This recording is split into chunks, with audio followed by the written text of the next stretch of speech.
Here is the great riddle of International Women's Day, because I know you're all wondering about this. What's the difference between me and Sharia law, right? I am a sexist. I come on here all the time. I am an actual sexist. I'm an anti-feminist sexist. I believe that men and women are utterly, totally, completely different. Body, mind, spirit, utterly different. I think men are better at being men. Women are better at being women. I think, and Sharia law says, basically the same thing. I believe, for instance, that the happiest, most self-realized women I have ever met are almost all of them married homemakers. I would take out the almost all of them. Married homemakers. Sharia, that's where Sharia wants women in the home, taking care of children. I believe women would be wise to be chaste. I believe it's actually more important that women are chaste than men are chaste. Sharia says the same thing. I believe that women are happiest when they behave with some kind of modesty, that the new world in which women basically are displaying themselves constantly and cursing and not behaving modestly, I think they're making a big mistake. I think they would be happier if they were more modest. Sharia, same thing, right? Sharia, and I completely agree. I believe that home and marriage work best, by my observation, when the husband has a leadership role in the family. Sharia says the same thing. So here's the riddle. I am virulently opposed to Sharia law. I think it is an obscenity. I think it's an obscenity, not just for this country. I think it's an obscenity in the countries where they have it because they're Muslim countries. Yet, one of the biggest leaders in the feminist movement, Linda Sarsour, is pro-Sharia law. She believes in Sharia law, and many feminists have stood up and basically supported her in this and have given Sharia law a pass. Nobody in the American feminist movement, nobody is taking on Sharia law overseas. Nobody is talking about it. Nobody protests it. Why am I protesting it? The sexist and the feminists are okay with it. All right, so let's look at this for a minute. Here is Linda Sarsour, who is pro-Sharia law. She says this. She says, "Oh, it's great, Sharia law. Okay, you can't drive, but you can do so many other things. It's so wonderful." Here she is at the Women's March last year, to wild applause. This was a really successful speech.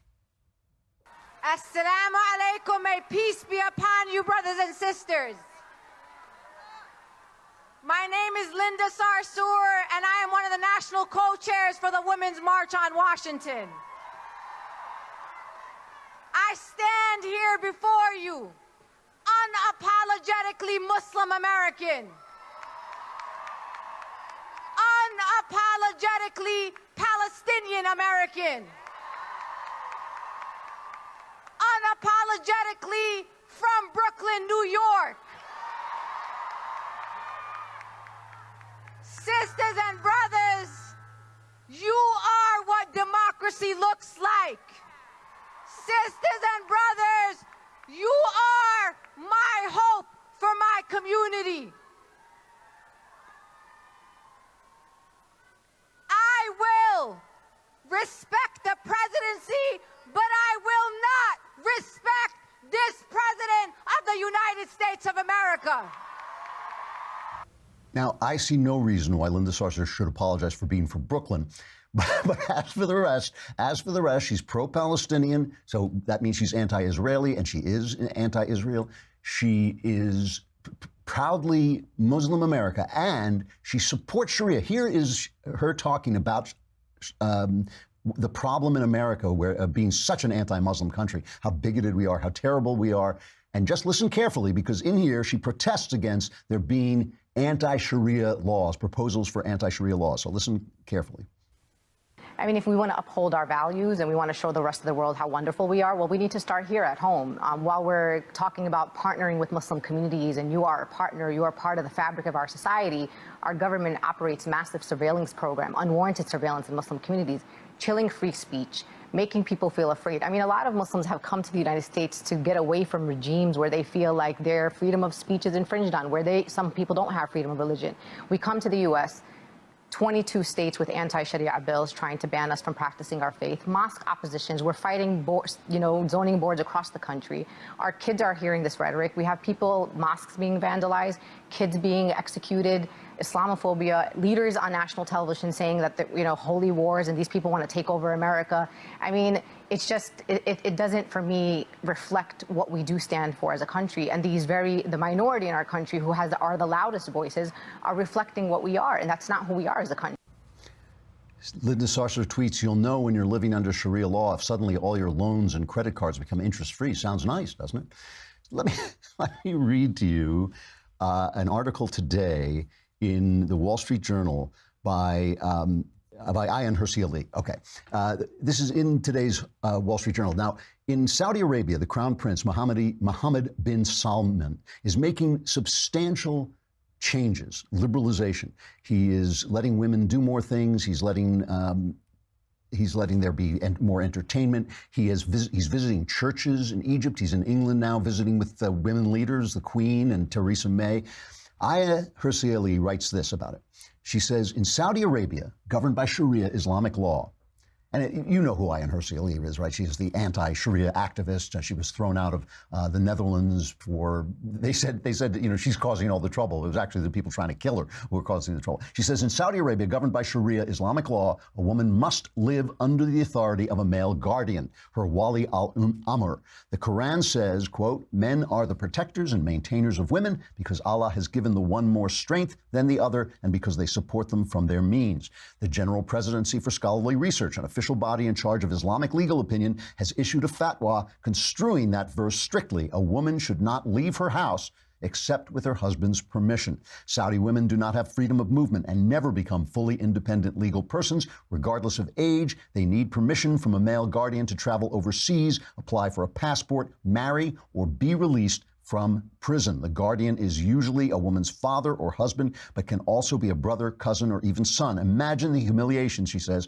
of a middle-aged woman having to ask a young son's approval for important and mundane life decisions. Guardian's reach doesn't stop at the border. Listen to this. This is amazing. Last April, 24-year-old Dina Ali Lazloum was held up by Filipino authorities as she changed planes at Manila International Airport. Miss Lazloum had left Saudi Arabia against her family's wishes. Her Saudi uncles appeared and whisked her back to Riyadh. An airline official told Human Rights Watch he heard Ms. Lazloum begging for help before being carried out in a wheelchair with duct tape on her mouth, feet, and hands. The Saudi government said this was a family matter. She has not been heard from since, but her credit cards are interest-free, so that's great. So Linda Sarsour has said of Ayaan Hirsi Ali that she needs her butt kicked. This was one of her tweets. She needs her butt kicked. Let's listen to Ayaan Hirsi Ali responding to Linda Sarsour. Ms. Sarsour is hostile to me, not because she knows me, but because she's a fake feminist. Ms. Sarsour is not interested in universal human rights. She's a defender of Sharia law. And the principle of Sharia law, there's no principle that demeans, degrades, and dehumanizes women more than the principle of Sharia law. And Linda Sarsour is a defender of that. She hates me, she hates Brigitte Gabriel because of that.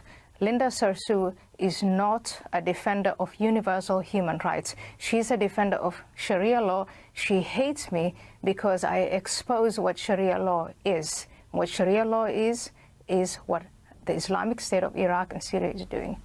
So let's just broaden this out for a minute. Let's not just stick it to Linda Sarsour, because the co-president of the Women's March, a woman named Tamika Mallory, remember she was the one who was thrown off a plane or something like that. She attended a speech in Chicago by our old friend Louis Farrakhan.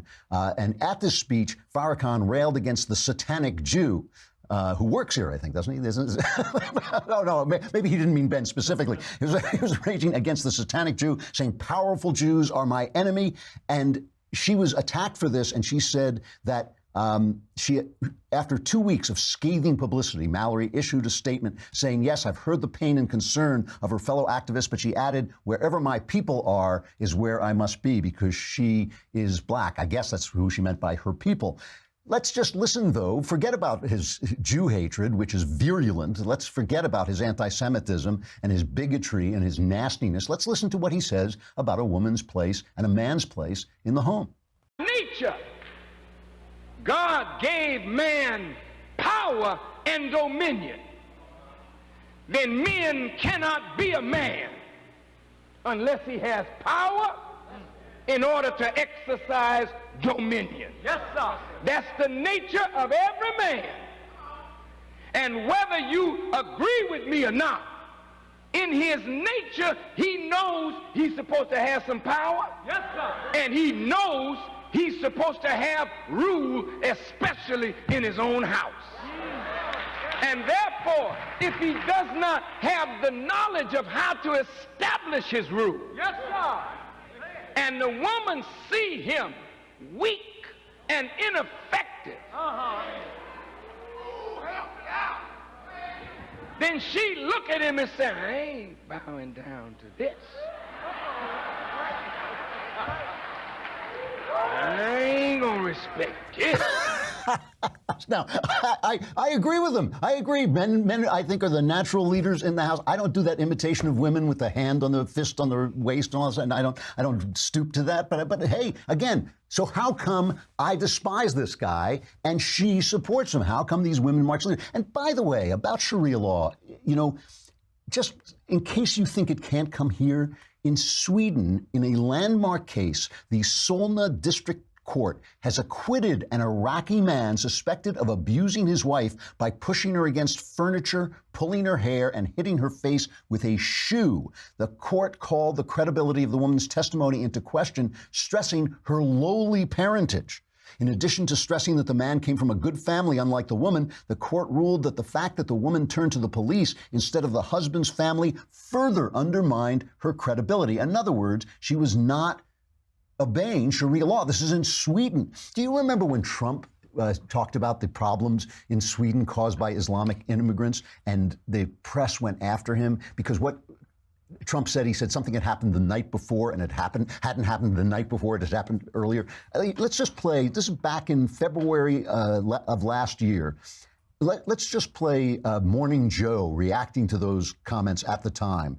This is John Heilemann with Mark Halperin sitting next to him, who no longer works there because he harassed women. So let's listen to him mocking Trump and what he said.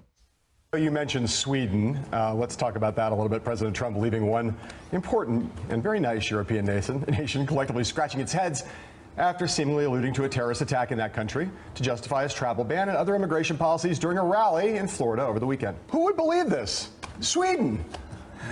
Unfortunately, there was no attack on Friday night in Sweden. As one Swedish tabloid pointed out, the president, some incidents did occur across the country that night, but they ranged from a man setting himself on fire in Stockholm to a portion of a highway being closed due to weather.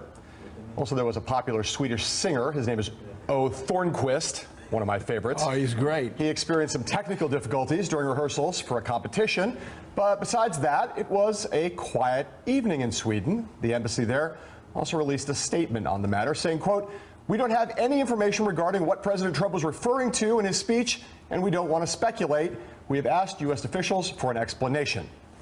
Former Swedish Prime Minister Carl Bildt was also among those seeking answers, tweeting out, quote, "Sweden? Terror attack? What has he been smoking? Questions abound."